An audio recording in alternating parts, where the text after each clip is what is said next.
Hi guys, video today on this 2011 Mondeo 1.6 TDCi alternator and battery change.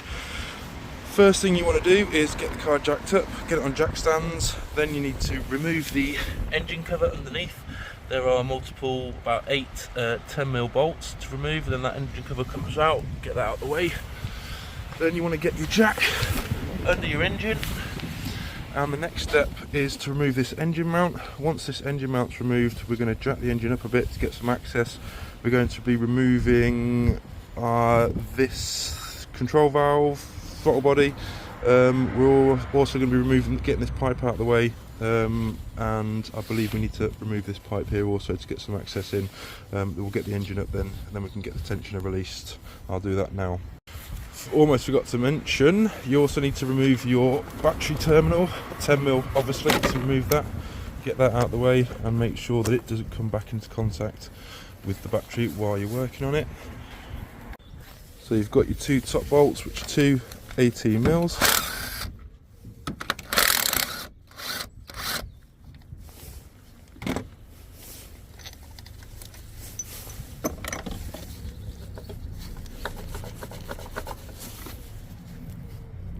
Then you have one 16mm bolt there, and then I believe that will be a 16 that side as well. Let's just have a little look.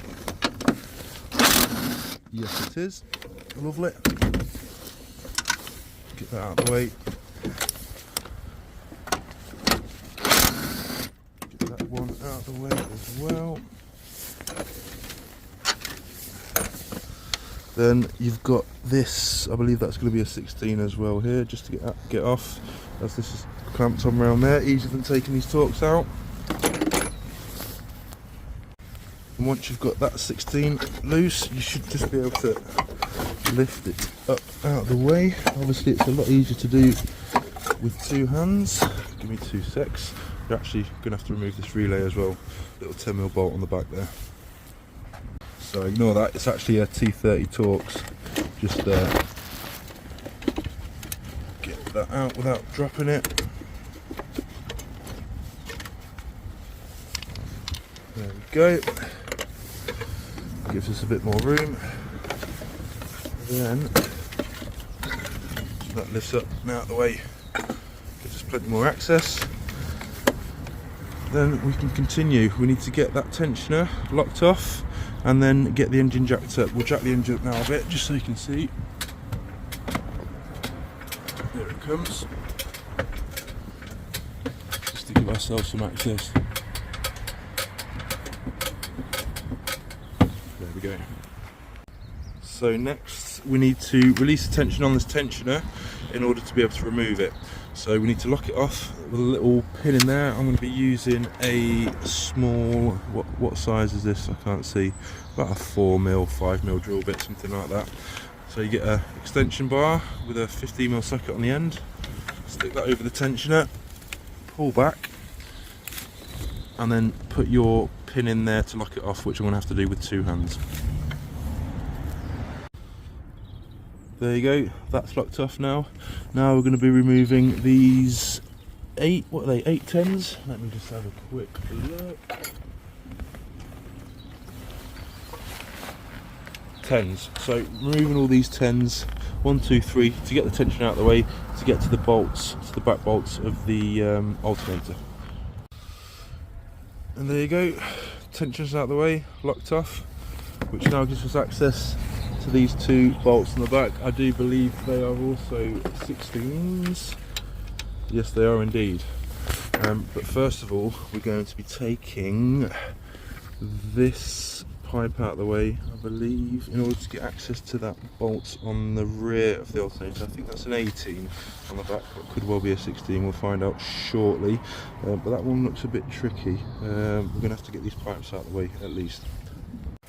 And also little tips, remember when you're doing belts, take a photo of the orientation, how it fits on.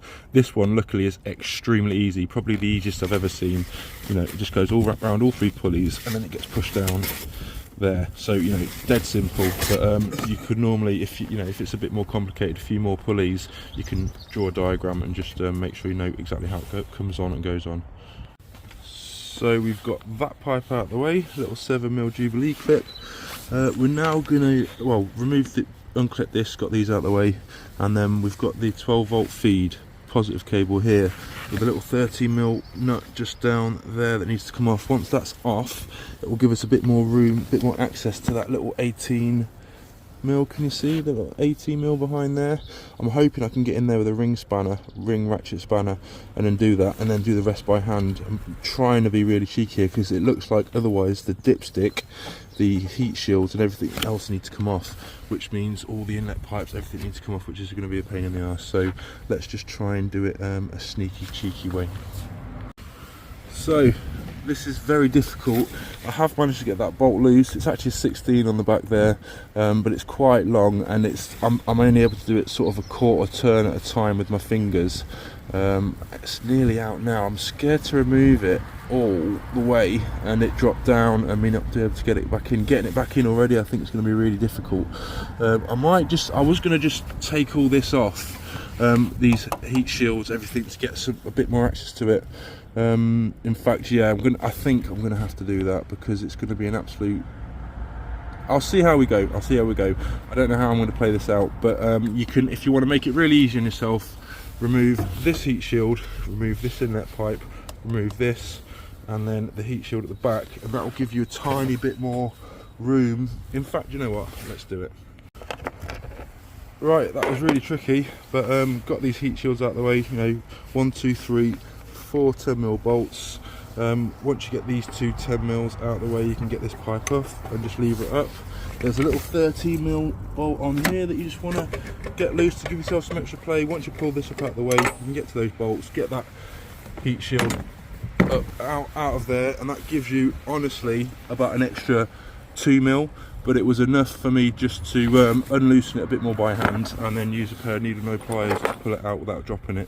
I'll do the same to slide it back in, and then just get a couple of threads. It's going to be a pain in the arse, but it's going to be quicker than removing the DPF filter, because that is the only other way I can see how you would do this job.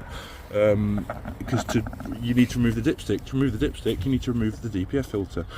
Real bad design from Ford here. Pain in the arse to do this, but luckily we're nearly there. So it's just these two front 16mm bolts now, and then we'll remove the alternator. So I've got those two bolts out, 60mm ratchet on the top because there was space, and then the 60mm spanner on the bottom because there wasn't space for the ratchet. That's loose now. Then you just want to get yourself a little pry bar like this, just edge it in and just start prying it out. Obviously I'm going to need to use two hands because I don't want this to drop down or to cause any damage. One sec. So the alternator's out. There was actually another 16mm bolt at the bottom of the alternator, so remember that needs to come loose and come undone as well. There's the new one. We're going to get that in. It's the same, matched it up, all looks good. So we're going to get that one in now, and obviously installation is the opposite of removal. So I hope this video has been informative. This is a little sneaky way of getting it done without having to remove the DPF filter. So yeah, luckily this one came out okay. Bit of a pain in the backside, as I said, but yeah, we'll get it back together, and I'll start filming, proving the alternator's charging the battery once it's all installed. Alternator's in, nearly there. We've got the belt on. Just going to get the tensioner on next. Connect up the positive lead. The block connector's already connected. Remember to connect that, obviously. Get this hose pipe, get this pipe back in the way, get that pipe back in the way, installed, and then engine mount back on. Lower it down, bolt it up to the chassis, and yeah, should be good to go. And there we go, 13 volts, 13.4 charging voltage, all sorted, all faults cleared, and yeah, ready to go. Thanks for watching. Please like and subscribe.